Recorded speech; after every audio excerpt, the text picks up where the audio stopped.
Assalamualaikum dan salam sejahtera semua sekali. Bertemu kembali dalam channel MC Dynamic. So hari ni geng, kita akan merungkai 10 perkara yang anda tidak tahu dalam dunia welding. Anda tak tahu, saya tahu.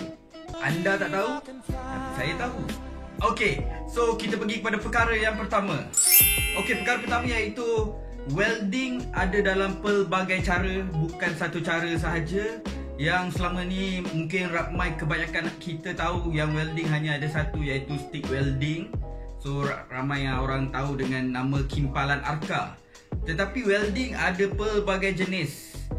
Untuk masa sekarang untuk kegunaan industri iaitu TIG welding, tungsten gas welding. Lepas tu metal gas welding, MIG lah. So tungsten menggunakan gas argon dan MIG menggunakan gas carbon dioxide. So itu antara welding yang ada. Selanjutnya seperti plasma welding dan pelbagai lagi. Okey kan, kita pergi yang kedua. Alright, yang kedua ni power source dalam welding itu sendiri. So power source ni pelbagai geng. So kalau kita cakap kimpalan arka, dia menggunakan tenaga elektrik lah. So dia create up tu daripada electrical power. So kalau kita cakap pasal plasma welding, iaitu gunakan plasma lah. Guna cahaya plasma untuk buat welding. So kalau next iaitu laser, dia tak gunakan elektrik lah. Maksudnya dia ada laser beam yang akan buat welding itu. So antaranya iaitu dia ada gas flame, iaitu cahaya daripada gas, api daripada gas. And then dia ada electrical arc, iaitu kimpalan arka lah standard. And electron beam. Electron beam ni antaranya plasma apa semualah. And a laser. Laser memang dipakai source laser lah. Friction and ultrasound, banyak lagi. Maksudnya bukan hanya menggunakan elektrik. So kita pergi kepada yang ketiga geng. Alright, yang ketiga. Yang ketiga ni welding is more than industrial practice lah. Maksudnya welding ni bukan sahaja dipakai dalam industri geng. Welding ini juga dipakai dalam tempat-tempat yang exotic lah. Antaranya contoh kita pergi kepada industri oil and gas. So dia ada underwater welding. So underwater welding memang exotic lah geng. Memang kalau dia punya costing untuk upah untuk underwater welding pun sangat mahal And then open environment seperti outer space pun ada geng. Maksudnya astronaut angkasawan yang pergi, engineer angkasawan, welder yang pergi ke ISS lah. Contohnya dia orang buat welding juga kat sana. Dia ada buat welding juga untuk repair dia punya structure. Pun ada welding juga. So bukan hanya dalam industri lah praktis untuk welding ni. Okey geng, pergi kepada fakta keempat. Okey, fakta keempat ni bukan manusia sahaja bukan manusia sahaja yang membuat welding ni. Alright, dalam maksudnya bukan nak cakap macam tu, dalam company saya sendirilah based on pengalaman saya. So kita memang supply welding robot. So memang dalam boleh dikatakan dalam 50 tahun welding robot telah wujud untuk membantu manusia dalam melakukan welding dalam industri lah. So welding robot mostly dalam industri akan digunakan oleh kilang-kilang seperti otomotif, kilang-kilang buat komponen-komponen otomotif juga, kilang-kilang yang ada banyak kegunaan iaitu produk-produk besi lah, daripada metal lah, stainless steel ke aluminium ke apa-apa, tapi mesti ada metal. So akan ada welding robot sebagai maksudnya dia buat tambahan lah.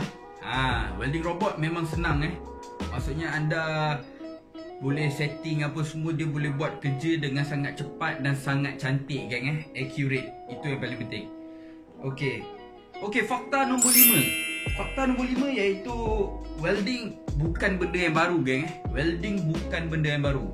Menurut sejarah welding sudah wujud pada tahun 310 selepas Masihi. Iaitu Iron Pillar of Delhi. Iron Pillar of Delhi ni telah dibuat pada tahun 310 geng. So ini fakta menarik dalam welding dia menggabungkan buat penyambungan besi pillar itu, tiang besi. Okey, fakta nombor 6.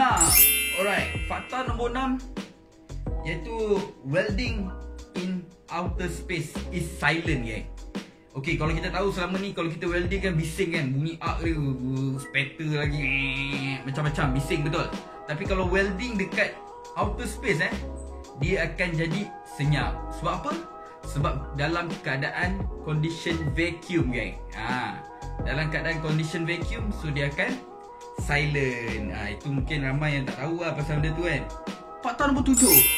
Okey, fakta nombor 7 ni bukan hanya besi sahaja yang boleh di welding. Okey, so selama ni kita tahu besi je welding, besi je welding. Tapi korang kena tahu sebenarnya lead glass tube also can be weld. Kerana lead glass tube, korang tahu tak apa? Lead glass tube ni yang macam cermin kaca, dia buat macam test tube apa semua tu, sebenarnya dia ada guna konsep welding Maksudnya dia cairkan dua glass untuk sambung buat penyambungan dia guys tu. Okey, so benda tu pun boleh dikatakan welding. Daripada dua tube untuk bergabungkan dia menjadi satu tube single tube. Okey, next. Fakta nombor 8 gang. Fakta nombor 8 itu merupakan glass blowing involve welding. Okey, korang tahu glass blowing apa? Dia maksudnya dia buat kaca tu yang ditiup tu, dia masukkan angin untuk tiup dia.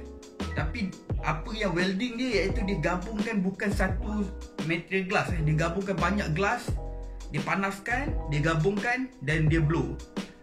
Itu yang menyebabkan dia ada konsep welding dekat situ. Iaitu many of more ornate blown pieces of glass is actually multiple glass pieces that are being weld together. Dia maksudnya banyak jenis glass yang di weld together dan dia akan tiup lah, dia akan blow benda tu. Okey, fakta nombor 9 gang. Alright, fakta nombor 9 iaitu plastik juga boleh di welding. Nampak macam pelik kan? Tapi ada kan? Maksudnya kita menggabungkan plastik menggunakan konsep welding, tapi bukanlah guna kita punya apa MIG ke TIG. Dia ada dia punya panggil, dia punya torch apa semualah. Iaitu plastik yang ada sifat termoplastik kan.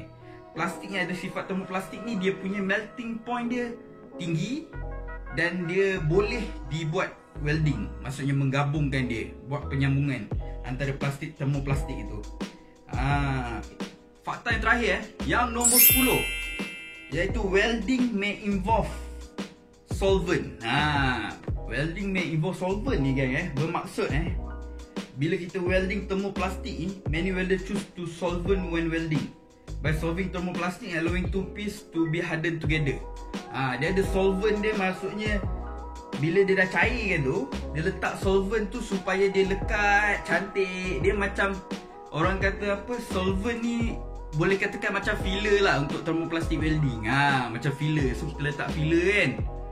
Kalau welding TIG, MIG dia letak filler tu, ada filler kan, filler wire tu, dia sama juga. So kalau thermoplastic welding, dia kena ada dia punya solvent dia supaya menggabungkan plastik tu cantik lah. Dia punya finishing and then dia punya structure lebih kuat. Itu yang penting. Okay, so dengan solvent tu juga dia boleh menggabungkan dua plastik itu tanpa tekan heat. Dia macam ada acidic lah, maksudnya dia boleh menggabungkan dia. Okay, pergi balik kepada outer space. Outer space welding antaranya adalah cold welding. Cold welding ni maksudnya bila dua permukaan anda boleh tahu dua permukaan besi dalam keadaan vacuum dan tak ada apa-apa macam dirt ke apa ke, kotoran ke, memang bersih, memang okey, cantik surface dia. Bila digabungkan dalam keadaan vacuum gang, dia dengan force yang ada force lah, maksudnya dengan force dia boleh terus bergabung gang, terus bergabung. Cold welding. Ini antara konsep yang digunakan di outer space welding lah. So tapi cold welding juga digunakan dalam industri sekarang seperti nanoteknologi lah. Nanoteknologi banyak menggunakan cold welding ni sebab dia tak nak apply any heat. Itu yang penting. Maksudnya dia tak nak apply any heat atau any other sources. Dia just apply some force untuk menggabungkan dia punya piece tu, metal piece tu. Okay gang, sampai di sini saja video untuk kali ini. So anda dapat banyak fakta 10 fakta yang menarik yang mungkin orang biasa tak tahu, tapi mungkin welder kalau tonton ni mesti dia tahu. Tapi kalau tak tahu, ini dapat tambah pengalaman ataupun ilmu kita lah bersama. Macam tu. Alright. Okay gang, thank you very much for watching this video. Terima kasih banyak. Korang boleh subscribe subscribe and like, share video ni kalau anda memang minat. Bukan kalau anda memang minat lah, tapi tolonglah. Okay gang, so stay safe, stay at home. Terima kasih kerana menonton video ini. Kita jumpa pada video yang akan datang gang.